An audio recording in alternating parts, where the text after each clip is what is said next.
Hello everyone, সবাই কেমন আছো? আশা করছি ভালো আছো। আর আমি আগের থেকে ভালো আছি। তো আমি আজকে বানাবো পটল চিংড়ি। এখানে কেটে রেখেছি 1 কিলো মতো পটল, আর একটা বড় সাইজের আলু আর একটা ছোট আলু। এখানে আমার 700 থেকে 800 গ্রাম চিংড়ি মাছ আছে, দেখতেই পাচ্ছ। এখানে কেটে রেখেছি টমেটো কুচি, লঙ্কা কুচি, পেঁয়াজ কুচি, আদা রসুন পেস্ট। তো আমি এখানে কড়া বসিয়ে তেল দিয়ে দিয়েছি। হালকা গরম হলে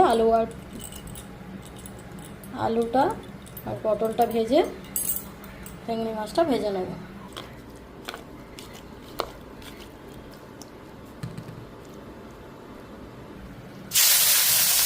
একদম হালকা করে চিংড়ি মাছগুলো ভাজবে, বেশি ভাজলে কিন্তু রবারের মতন খেতে হয়ে যাবে।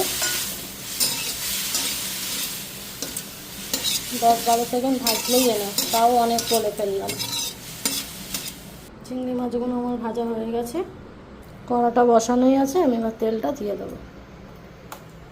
এখানে তেল দিয়ে নুন হলুদটা দিয়ে দিয়েছি, আলু পটলটা ভেজে নেবো একসাথে। টমেটো আমি পেস্ট করে দিইনি, কুচিয়ে দিয়েছি। টমেটো এমনিই গলে যায়, ওই কারণে। তোমরা চাইলে পেস্টও দিতে পারো। এখানে 10টার মতো কাঁচা লঙ্কা দিয়েছি, সেটাও কুচিয়ে দিলাম। আমি যখন পটল চিংড়ি বানাই আমি অনেক কিছু দিই, কিন্তু এখন এই মুহূর্তে কিছু জিনিস আমার কাছে অ্যাভেলেবেল নেই, তাই জন্য আমি দিলাম না।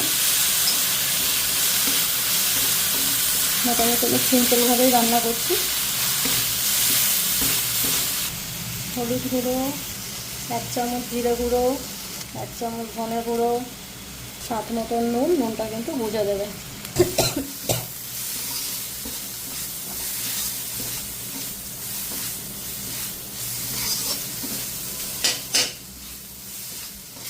দিয়ে দিলাম, তেলটা দেখতেই পাচ্ছ ছেড়ে দিয়েছে। দিয়ে দিলাম একটু কালারের জন্য কাশ্মীরি লঙ্কার গুঁড়ো। আবার দিয়ে দিলাম আলু পটলগুলো। তো ভালো করে মশলার সাথে আলু পটলটা মাখাতে হবে, নাহলে কিন্তু ট্যাস করবে, মানে আনসে লাগবে। দিয়ে দিলাম একটু সামান্য জল। আবার 10-15 মিনিট মতো আরও কষে নেবো, তারপর চাপা দিয়ে দেবো। দিয়ে চিংড়ি মাছটা দিয়ে ফাইনাল করে দেখাচ্ছি। এখানে আমার অলমোস্ট আলু আর পটলটা ভাজা হয়ে গেছে। এবার আমি নামিয়ে নেব।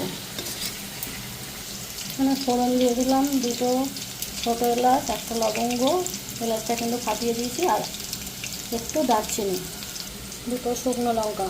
দিয়ে দিলাম অল্প একটু সুগার। এখানে আমি তার সাথে বসিয়ে দিয়েছি চিচিঙ্গে ভাজা। পোস্ত দিয়েছি, নুন দিয়েছি, হলুদ দিয়েছি, হালকা একটু চিনি দিয়েছি। এটাকে ভেজে নেব।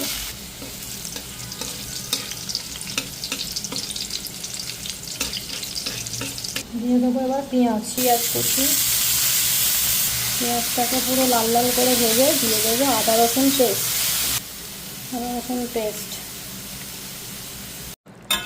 দেখতেই পাচ্ছ অনেকটাই হয়ে এসছে প্রায়।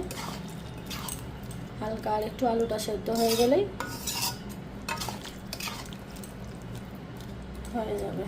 দিয়ে দিলাম পোস্ত।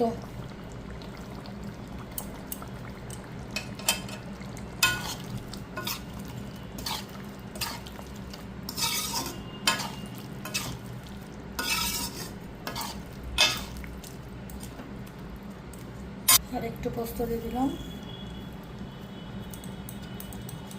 আমি একদম কাঁচা পোস্তই দিয়েছি, কোনো বাটা দিইনি।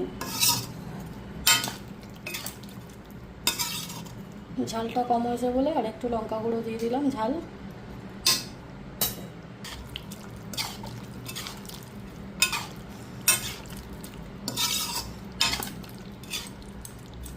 এবার দেবো চিংড়ি মাছটা।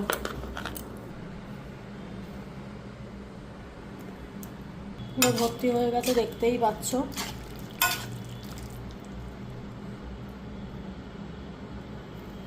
ফাইন সেদ্ধ হয়ে গেছে আলু, পটলও সেদ্ধ হয়ে গেছে। এবার দেবো একটু ঘি আর একটু গরম মশলা। দিয়ে দিলাম ঘি,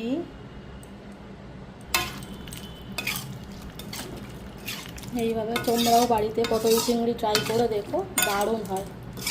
আমি কাজু বাদাম ফাদাম সবই দিই, কিন্তু এখন আমার কাছে নেই, এমনি বাদাম ছিল, তাই ভাবলাম না থাক, এইভাবেই করি।